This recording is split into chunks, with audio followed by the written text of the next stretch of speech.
मित्रों नमस्कार। Live lesson बसंत गुरु जी के साथ।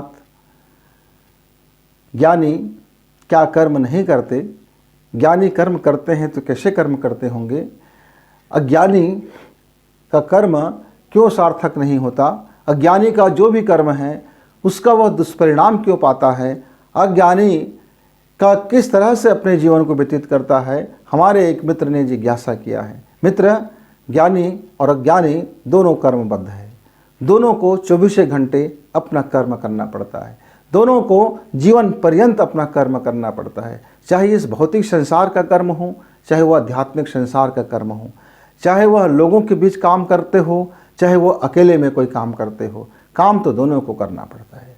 क्योंकि जब तक आप अपने ऊर्जा को सही जगह में इस्तेमाल नहीं करोगे तो आपकी ऊर्जाएं आपको खा जाएगी। खा जाएगी का मतलब क्या है? आप ऊर्जा में परेशान हो जाओगे और अंदर से विस्फोट होगा, और वह विस्फोट आपका पागलपन कहलाता है, आपका आत्महत्या कहलाता है, आपका कुछ भी उपद्रव कहलाता है। जितने भी उपद्रव होते हैं संसार में, जितने भी उपद्रव होते हैं, वह दबाया हुआ हमारे ऊर्जा का स्वरूप का परिणाम होता है। मित्र, आप जिस कर्म को करते हुए उस कर्म का विचार नहीं किए हैं, उस कर्म के परिणाम में जनता का, मानव समाज का, या इस सभ्यता का, या जो हमारे सृष्टि है, से पशु है, पक्षी है, पेड़ है, पौधे हैं, सब के यदि आपका विचार नहीं है, आप इक्कड़ हो मतलब सिर्फ मैं, दुनिया भाड़ में जाए, मेरा घर में सोना बरसे, दुनिया गरीब रहे, मैं खीर पूड़ी खाता रहूं, दुनिया भूख से मरती रहे, मैं आलिशान मकान में रहूं, दुनिया फुटपाथ पर सोती रहे। यानी जब तक आपका ये भाव है, ये अज्ञान का भाव है। अज्ञानी इस तरह के भावों में अपने जीवन को, अपने को गुजारते रहता है। वो अपने परिवार का भी नहीं होता, वो खुद का जो नहीं है, जो उसका शरीर है, जिस शरीर ने जन्म लिया है, जिस ईश्वर से ने उसको इस भेजा है, उसके बारे में वो नहीं सोचता। वो अपने परिवार के बारे में क्या सोचेगा? वो परिवार के बारे में सोचता हुआ दिखता तो है, लगता तो है कि बड़े परिवार के विषय में कुछ काम करता है, पर उसका सारा जो कर्म होता है वो सिर्फ अपने लिए होता है, वो भी बिना विचार किए होता है। तो अज्ञानी हर उस काम को करते हैं तो वह अपने इक्कड़ भाव से करते हैं। उसी को जब ज्ञानी काम करते हैं तो सर्वहित की सोचते हैं, सबके बारे में सोचते हुए करते हैं, और उस पर, उसके परिणाम पर वह नज़र गड़ाए नहीं बैठा रहता। वह आज पेड़ लगाता है तो वो यह नहीं सोचता कि यह पेड़ का फल मुझको कल मिलेगा, कल मैं इसका व्यापार करूंगा, कल मैं इसको खाऊंगा, केवल मैं ही खाऊंगा। वो ये नहीं सोचता। वो सोचता है कि आज मुझे बीज बोना है तो बीज को भले भांति कैसे बो दिया जाए, कल इसका जो भी अंकुरण होगा, कल जब भी वृक्ष बनेंगे तो कल के जो रहेंगे समय पर, कल का जो टाइम और स्पेस के समय पर रहेंगे, कल का जो समाज रहेगा, कल उसका प्रतिफल उसको मिलेगा, उस प्रतिफल के रूप में मुझको भी मिलेगा, क्योंकि मैं भी इस समाज का अंग हूँ। यानी उसका कर्म वो भी करते हैं, पर उसका सोच और दृष्टिकोण में समष्टि आ जाता है। और अज्ञानी हर उस कर्म को करते हैं, वो इक्कड़ हो जाता है। इक्कड़, तो इक्कड़ के भाव से जब कोई कर्म करे तब वह हम ज्ञानी होते हुए भी अज्ञानी हैं। लेकिन यदि कोई व्यक्ति पढ़ा लिखा नहीं है, साक्षर नहीं है, साधक नहीं है, वह दुनिया का तमाम आयोजन करना नहीं जानता, लेकिन वह अपने हर कर्म को यदि वह इस भाव से करता है कि ये परमेश्वर ने जो मुझको खेती दे रखा है, परमेश्वर ने जो मुझको जिम्मेदारी दे रखा है, परमेश्वर का मैं काम कर रहा हूँ, चाहे वह अन्न उपजाने का काम हो, चाहे किसी फैक्ट्री में काम करता हुआ हो, चाहे किसी कंपनी में काम करता हुआ हो, चाहे सरकारी मुलाजिम हो, चाहे वो खुद का व्यवसाय करता हुआ हो, चाहे वो शिक्षक हो, चाहे वो कलेक्टर हो, चाहे वो मंत्री हो, चाहे वो देश का राष्ट्रपति हो, कुछ भी पद हो सकता है। उस सारे पद में आपका दृष्टिकोण ही महत्वपूर्ण है। उस दृष्टिकोण के साथ भाव, यदि भाव समष्टि का है, यदि भाव कल्याण का है, यदि भाव में सर्वजन हित का है। सर्वजन हित का मतलब ये नहीं है कि मेरा कुनबा भूख मर रहा है, हम 1000 भूख मर रहे हैं तो चलो डाकुगिरी करते हैं, चलो लूट मार करते हैं। ये हित का काम नहीं है, क्योंकि आप उसको अहित करने जा रहे हो। इस जो भूखे मर रहे लोग हैं, ये उसको आप इतना प्रबल बना दो, इतना कामगार बना दो कि वो अपना ताकत पे, अपने बलबूते पे अपना पेट पालन कर सके। आप भीख में, कोई व्यक्ति आ जाता है, आप भीख में डाल देते हो तो यह उपकार नहीं है मित्र। एक तरह से उनको आलस्य से भर देना भी है। ज़रूरतमंद को दी जाती है, अशक्त को दी जाती है, निर्बल को दी जाती है। लेकिन कोई सबल व्यक्ति आपके सामने हाथ फैलाता है तो भगवान के नाम से मांग लेता है, आप उसको दे करके दानी समझ लेते हो, तो यह भी एक अज्ञान का सूचक है। तो ज्ञानी और अज्ञानी दोनों कर्मबद्ध है, बस दोनों के काम करने के भाव और स्टाइल बस इतना ही फर्क है।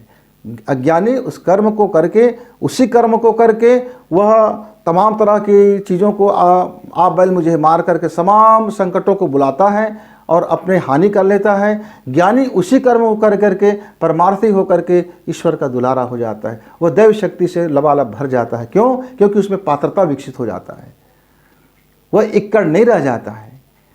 मित्र, आपको स्वयं को तय करना है कि आपका हर कार्य, हर कर्म, हर वर्क ज्ञानी की भांति आप करते हैं कि आप अज्ञानी की भांति करते हैं। क्योंकि इसको हम बाहर से पता नहीं लगा सकते। बाहर से तो सिर्फ परिणाम से हम देखते हैं। दिन भर आपको काम करना है, 24 घंटे काम करना है, मानसिक रूप से काम करना है, शारीरिक रूप से काम करना है, ऊर्जा रूप में काम करना है, आध्यात्मिक रूप में काम करना है। तो ये आपका डीएनए भी आपको काम करना है। ये सारी चीज़ें जब आप काम करते समय आपका भाव और दृष्टिकोण भाव से दृष्टिकोण बदलेगा और दृष्टिकोण से भाव बदलेगा, और भाव और दृष्टिकोण बदलने से जीवन की शैलियाँ बदलेंगे, जीवन की शैली बदलने से आपके कर्म के स्वरूप बदल जाएंगे। तो मित्रों, कर्म आपका वही रहेगा।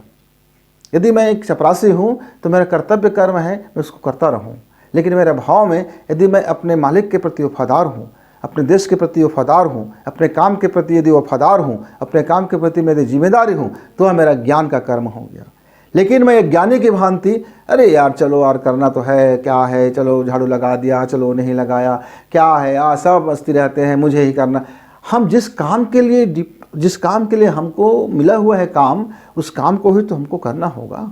काम करते हुए जो भाव होगा वही भाव आपका ज्ञान और अज्ञान है।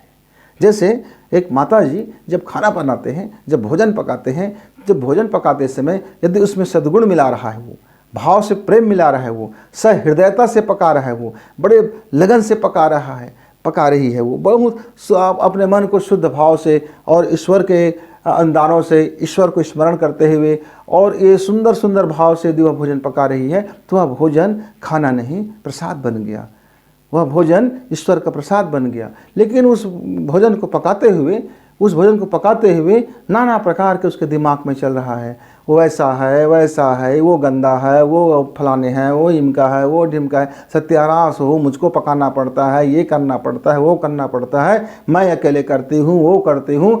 तब वह भोजन अब प्रसाद नहीं रह गया, क्योंकि जो अभक्ष्य चीज़ है उसमें डाल दिया गया है। और ईश्वर के यज्ञ में केवल सात्विक और भक्ष्य चीज़ों को ही वो ग्रहण करते हैं, यानी जो योग्य है। अब आपने दुनिया भर की गंदगी, भावना की गंदगी अपने उस भोजन में मिला दिया, वह भोजन अब खाना बन गया, अब पेट आपका भर सकता है, उस तत्व का रस रसायन आपके जीवन में आ सकता है, और उसके साथ जो भाव बना हुआ है उस भाव का भी रस रसायन आपके जीवन को प्रभावित करेगा।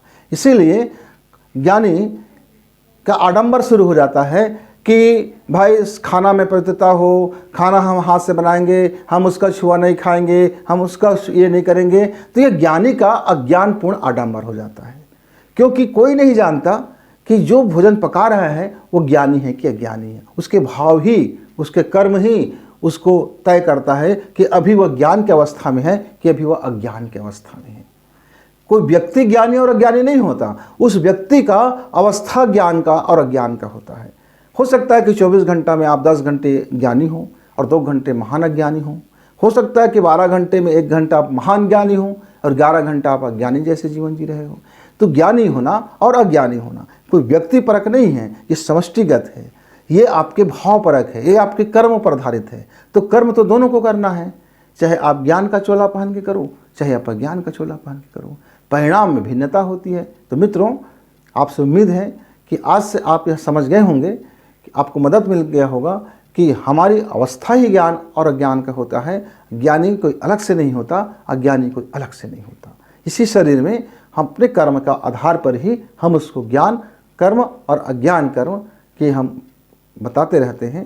तो मित्रों, आज से आप अपने कर्मों को करते हुए ज़रा एक बार होशपूर्वक कार्य कीजिए, और जैसे आप होशपूर्वक जागे हुए काम करते हैं, खुली आंख से काम करते हैं, ईश्वर को धन्यवाद दे करके काम करते हैं, ईश्वर को समर्पण करके काम करते हैं, तो वह काम एक ज्ञानी का कर्मबद्ध कर्म हो जाता है। और यदि आप ईश्वर को समर्पित नहीं करते हो, खुद के लिए इक्कड़ हो, तो फिर वह आपका एक अज्ञानी सूचक कार्य हो जाता है। मित्रों, मुझे उम्मीद है कि आपने अब अपने भीतर के ज्ञान को जागृत करेंगे और भीतर के ज्ञान को एक अवसर देंगे कि वह अपना कर्म को अपने ज्ञान के अनुसार कर सके। फिर मिलेंगे, तब तक के लिए विराम। धन्यवाद।